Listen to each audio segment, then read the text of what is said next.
7 लड़के पकड़े गए उसमें, जिसमें कामन अकमल, मोहम्मद आसिफ, आमिर भट्ट वगैरह पकड़े गए। तो ये पानी लेके अंदर आया, इसने कहा आराम नाल खेड ज़्यादा फन्ने खाना बन। उमर अकमल ने कहा आपको? उमर अकमल साहब अंदर आए तो उन्होंने मुझे कहा जी हमारे साथ मिलके काम करो, नहीं तो तुम्हें भी मार देंगे, तुम्हारी फैमिली को भी। 2010 का साउथ अफ्रीका के खिलाफ चौथा और पांचवा वनडे फिक्स था। चौथा और पांचवा वनडे वर्ल्ड कप से पहले वाला जो मैच था वो फिक्स इन्होंने किया हुआ, लेकिन आपने जितवा दिया। मैंने चौथा जितवाया, मैंने बैग उठाया और मैं निकल गया। आमिर ने मेरे ख्याल से $5000 एक नो बॉल करने का लिया था।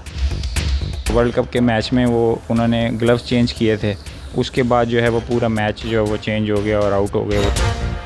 अस्सलाम वालेकुम नाज़रीन, आपका मेज़बान यासिर शामी आपकी खिदमत में हाजिर है और आप देख रहे हैं डेली पाकिस्तान। जुल्करनैन हैदर जो पाकिस्तानी टीम का एक सरमाया थे, मैच फिक्सिंग के बाद इनके ऊपर बेशुमार इल्ज़ामात लगे। इन्होंने बहुत से खिलाड़ियों को एक्सपोज किया। इनके मुताबिक इन्होंने सच बोला और सच बोलने की सज़ा इनको ये मिली कि इनको पाकिस्तानी टीम से निकाल दिया गया। और वो तमाम लोग जो मैच फिक्सिंग में मुलव्विस थे वो आज भी पाकिस्तान क्रिकेट टीम को रिप्रेजेंट करते हैं। बुकीज़ किस तरीके से खिलाड़ियों के साथ रब्ता करते हैं, कोई बॉलर अगर नो बॉल करवाता है तो बुकीज उसको कितने पैसे देते हैं, अगर कोई बॉलर वाइड बॉल करवाता है तो उसके कितने पैसे होते हैं, अगर कोई बैट्समैन बॉल को लेफ्ट करता है तो उसके कितने पैसे हैं, चौका मारने के कितने पैसे हैं, 5 ओवर्स में 35 स्कोर करना है आपने, अगर ये मुआहिदा है बुकीज के साथ तो उसके इशारे कैसे होते हैं। ये तमाम तर तफसीलात हम जुल्करनैन हैदर साहब से जानेंगे। आपको कैसे पता चला कि मैच फिक्सिंग जो है इसमें प्लेयर्स मुलव्विस हैं?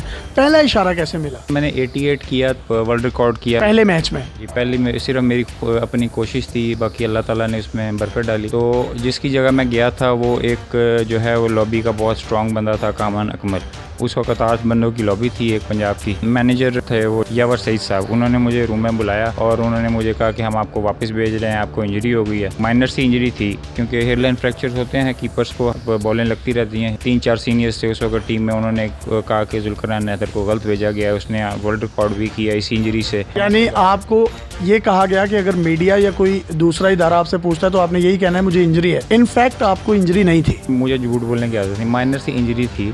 खेलने के काबिल थे आप? उसके बाद मैंने 88 किया है, इंजरी के बाद 88 किया मैंने। इसका मतलब है कि मेरी उंगली ठीक थी। वापस क्यों भेजना चाह रहे थे वो आपको? मैं वापस आया, मीडिया ने मेरे से पूछा कि आप इंजर्ड हैं, मैंने मिडल वाली उंगली निकाल के दिखा दी उनको। ये वाली उंगली नहीं दिखाई, मैंने मिडल वाली दिखाई। फिर लोगों को समझ आ गया कि क्या मामला हुआ सारा। वो तो फिर वो जो आपकी मिडिल फिंगर थी, वो जो करप्ट माफिया है, मेरा ख्याल है वो उनके खिलाफ थी। जी उनके खिलाफ भी, और जो मेरे खिलाफ उस वक्त कर रहे थे उनके लिए। उसके बाद फिर जब ये अगला टेस्ट हुआ, ये 7 लड़के पकड़े गए उसमें, जिसमें कामन अकमल, मोहम्मद आसिफ, आमिर भट्ट वगैरह पकड़े गए। फिर मीडिया ने शोर मचाया कि जुल्करनैन हैदर को इसलिए भेजा गया कि इसने 88 किया और इसको गेमों का नहीं पता था, इसने परफॉर्मेंस की और ये उनके लिए प्रॉब्लम ना क्रिएट कर दे, इसलिए इसको वापस भेजा गया। कामरान अकमल पे तो इल्जाम लगा, लेकिन उसके बाद वो जो इल्जाम था मैं वो साबित नहीं हो सका, तो उस यूनिट से उसको निकाल दिया गया था। टाइम के साथ साथ इन पे काफी इल्जाम लग चुके हैं और ये जो मेन बंदे होते हैं ये कभी अपना सबूत नहीं छोड़ते। प्रूफ किसके खिलाफ हुए हैं? इल्जामात तो सबके खिलाफ ही लगते हैं। इनकी लॉबी इतनी स्ट्रॉन्ग थी, ये अपने जितने बंदे हैं उनको मोबिलाइज करके वो उस में से बरी हो जाते थे। इस लॉबी में कितने खिलाड़ी थे?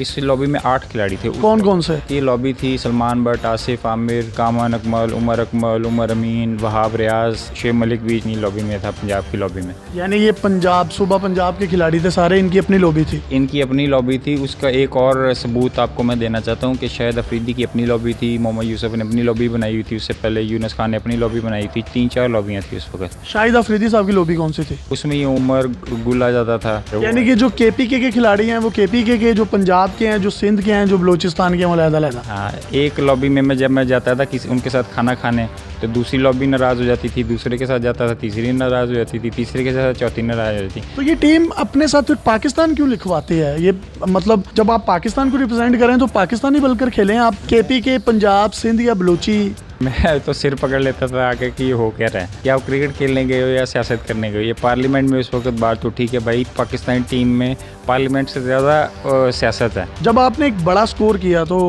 कौन सा खिलाड़ी आपके पास आया और उसने आपको कहा कि ज़्यादा फन्ने खाना बनाओ, आराम से खेलो? तीसरे वनडे में मैं खेल रहा था, मेरे साथ रज़ाक खेल रहा था। किसके अगेंस्ट? Against south Africa. 2010 की सीरीज़ थी वो, वर्ल्ड कप से पहले की सीरीज़ थी। मैच फंसा हुआ था, तो इसको पता नहीं किसने, उमर अकमल को किसी ने कहा मैच फंसा हुआ था। मैं खुद अंदर परेशान था कि यार किस तरह निकालें, तो ये पानी लेके अंदर आया। इसने कहा आराम नाल खेड, ज़्यादा फन्ने खाना बन। उमर अकमल ने कहा आपको? उमर अकमल साहब अंदर आए, तो ये डिनाई भी नहीं कर सकते क्योंकि ये बात सच है। मैंने इसको कहा पानी पे आते बाहर जा, पानी पिलाओ और बाहर जाओ, बाहर जाओ, पंजाबी में मैंने इसको कहा। ये नाराज़ होकर वापस चला गया। वकार यूनुस कोच था, इसने वकार यूनुस को जाके शिकायत लगा दी कि जुल्करनैन हैदर साहब ने मुझे ये कहा है, पानी पिलाने गया हूँ, तो ये अपनी बात नहीं बताई जो इसने मुझे आगे कहा। वकार यूनुस उस बात में मेरे से नाराज़ हो गया। बात नाराज़ होने वाली भी थी क्योंकि उसने गलत जाके तस्वीर पेश। तो आपने वकार यूनुस साहब को क्लियर किया? देखिए, रात को जब उन्होंने कमरे में मुझे बुलाया, साथ आकिब जावेद भी थे, मैंने उनको कहा कि मैंने तो इस तरह बात ही नहीं की।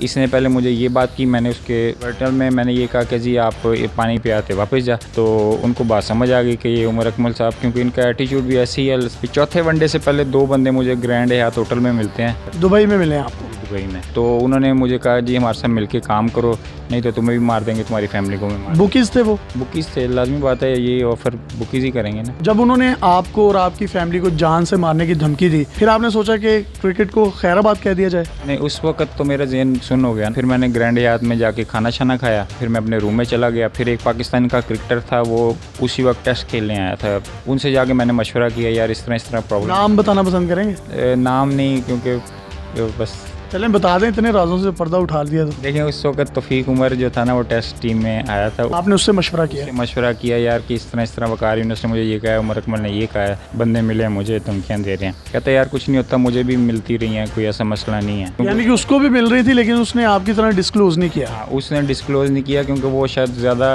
उस वक्त ताकतवर था, मैं उतना ताकतवर नहीं था उस वक्त। मैं घबरा गया, थोड़ी उम्र भी छोटी थी, नहीं हैंडल कर सका अपना केस। वो कहता नहीं कुछ नहीं होता। तो फिर मैंने वो चौथा वनडे जिताया, जो मैच उन्होंने फिक्स किया हुआ था। चौथा और 5वां वनडे 2010 का साउथ अफ्रीका के खिलाफ चौथा और 5वां वनडे फिक्स था। चौथा और 5वां वनडे वर्ल्ड कप से पहले वाला जो मैच था वो फिक्स इन्होंने किया हुआ। लेकिन आपने जितवा दिया? मैंने चौथा जितवाया, मैंने बैग उठाया और मैं निकल गया। मैंने जाके उधर इंग्लैंड में जाके प्रेस कॉन्फ्रेंस कर दी जहाँ पूरी दुनिया का मीडिया इकट्ठा हुआ था। आपने ये सब कुछ नेशनैलिटी लेने के लिए किया? कोई ऐसा मसला नहीं था, कोई ऐसी नेशनलिटी के लिए नहीं किया। पैसे आपकी जेब में हो, हर लड़की आपके साथ शादी करने के लिए तैयार होती है, ब्रिटिश हो चाहे अमेरिकन हो चाहे ऑस्ट्रेलियन हो। मुझे जुल्करनैन ये बताएं, मोहम्मद आमिर 9 बॉल फेंकते हैं कितनी बड़ी इंग्लैंड के ग्राउंड में, एक बैट्समैन बॉल को लेफ्ट कर देता है, एक बैट्समैन आउट हो जाता है, एक बैट्समैन टिप करता है, एक बैट्समैन सिंगल लेता है। इनके पैसे कितने कितने होते हैं? बुकीज कितने कितने पैसे देते हैं? जुआ कैसे लगता है? आमिर ने मेरे ख्याल से सिर्फ $5,000 एक 9 बॉल करने का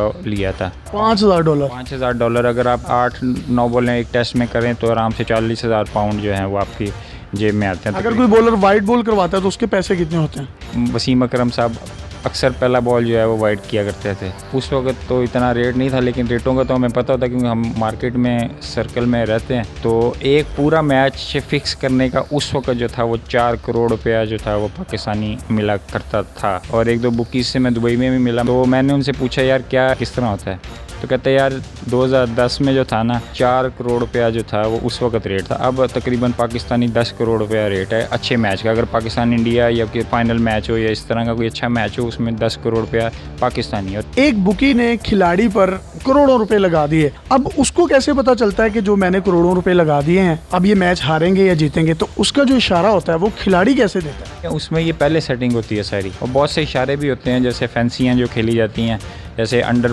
5 ओवर के जो है अंदर लिमिटेड स्कोर रखना है, उसके लिए आपको टेप इधर लगाई होगी, टेप कभी उतार देंगे कभी लगा लेंगे। कोई खिलाड़ी लगाता था ऐसा जिस पे आपको शक हो? काफ़ी चीज़ें जो हैं वो मीडिया पे आ भी चुकी हैं, जैसे वो सईद अनवर का एक मामला हुआ था वर्ल्ड कप के मैच में, वो उन्होंने ग्लव्स चेंज किए थे, उसके बाद जो है वो पूरा मैच जो है वो चेंज हो गया और आउट हो गए वो। तो ये इशारे होते हैं, ग्लव चेंज करना, स्टिकर लगा लेना। आपने आज जितनी बातें की हैं, आज होंगे भी अब रोज़े में, ये सारी सच्ची हैं? बिल्कुल 100% सच्ची हैं। इस पे मैंने 2010 में हलफ भी लिया था कि यार मैं जो कह रहा हूँ सच कह रहा हूँ। सच बोलने वाले टीम से बाहर हैं, झूठ बोलने वाले टीम के अंदर हैं, बुकीज के साथ राब्तों में रहने वाले आज भी टीम का हिस्सा हैं, जिन्होंने बुकीज की बड़ी बड़ी करोड़ों की ऑफर्स को ठुकरा दिया, आज वो बाहर हैं। इसकी वजह क्या समझते हैं आप? देखिए दुख होता है?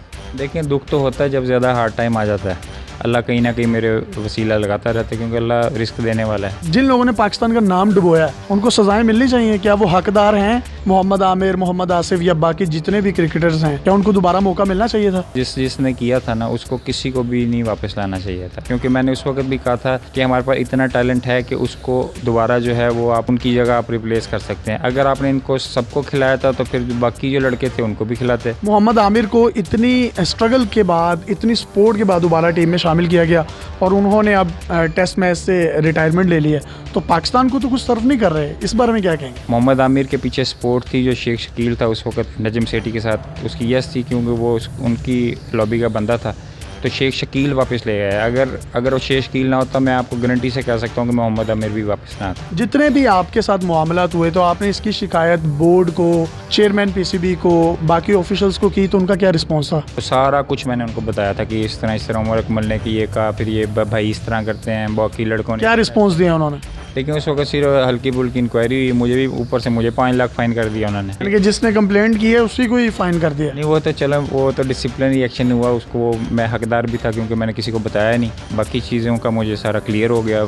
डोमेस्टिक में मैं क्लियर हो गया सारा, डोमेस्टिक खेलता रहा। फिर मैं 2-3 दफ़ा बेस्ट विकेट कीपर हुआ।